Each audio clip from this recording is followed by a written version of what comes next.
राजधानी भोपाल के bank FD घोटाले के मामले में दतिया विधायक को दोषी करार दिया गया। कांग्रेस से विधायक राजेंद्र भारती पर आज फैसला आएगा। कोर्ट में आज उनकी सजा पर सुनवाई होनी है। बड़ी खबर है, 11 साल पुराना मामला जिसमें कांग्रेस के विधायक दोषी करार दिए गए हैं। हालांकि कोर्ट आज क्या सजा सुनाता है, इस पर सबकी नजरें टिकी हुई हैं। एमपी एमएलए कोर्ट ने फैसला सुनाया, दोषी करार दिए गए, उसके बाद उन्हें जेल भेज दिया गया है। अब आगे क्या होगा, इस पर सबकी नजरें। लेकिन 11 साल पुराने मामले में कांग्रेस विधायक को दोषी करार दिया गया है और सजा क्या होगी आज कोर्ट तय करेगा।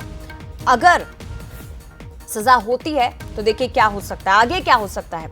2 साल से ज्यादा की सजा अगर कोर्ट सुनाएगा तो उनकी सदस्यता चली जाएगी। दोषी विधायक की कुर्सी पर खतरा मंडरा रहा है। जनप्रतिनिधि कानून के तहत उनके खिलाफ कार्रवाई होगी। सजा के बाद चुनाव लड़ने पर भी रोक लगेगी और फैसले के बाद हालांकि एक रास्ता उनके पास खुला है कि वो हाई कोर्ट में अपील कर सकते हैं।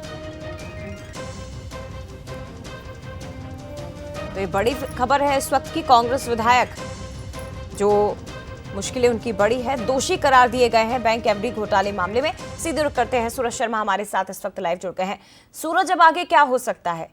दोषी तो करार दे दिए गए, लेकिन नजरें अब सजा पर है कि आखिर कितनी साल की सजा उन्हें होती है। देखिए, बिल्कुल आज पूरा दारोमदार जो मध्य प्रदेश जो एमपी एमएलए कोर्ट दिल्ली के स्पेशल कोर्ट के जज हैं उनके ऊपर है कि वो कितने साल की सजा सुनाते हैं। लेकिन फिलहाल जिस तरीके की संभावना है उसके अनुसार यदि बात करें तो 2 साल से ज्यादा की सजा होती है। उसी दौरान जो आरोपी या जिसे विक्टिम कहते हैं वो खासतौर से उसे लॉकअप में बंद किया जाता है। और जिस तरीके से कल बुलाया गया था और तत्काल जेल भेज दिया गया है, तो उससे संभावना ये भी व्यक्त की जा रही है कि 2 साल से ज्यादा की सजा हो सकती है। यदि राजेंद्र भारती को 2 साल से ज्यादा की सजा होती है तो कहीं ना कहीं उनका जो विधायकी है उस पर संकट है, वो निर्वाचन शून्य हो सकता है। ऐसे में कहीं ना कहीं उनकी विधायकी जा सकती है। हालांकि हाईकोर्ट जाने का ऑप्शन रहेगा, लेकिन यदि हम पूरे मामले की बात करें तो करीब 25 साल इस मामले को हो चुके हैं।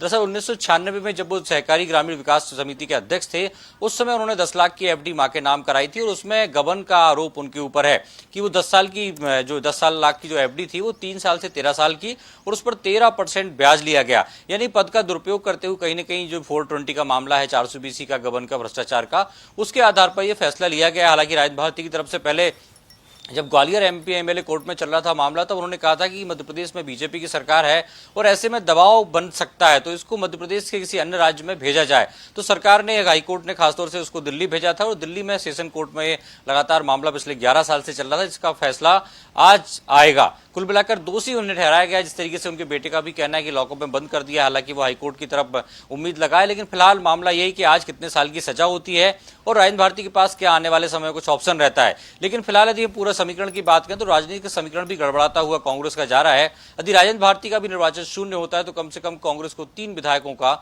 नुकसान हो जाएगा। जय, निश्चित तौर पर, लेकिन देखना होगा कि कोर्ट उन्हें कितनी सजा सुनाता है। फिलहाल बहुत धन्यवाद आपका सूरज, तमाम जानकारी हम तक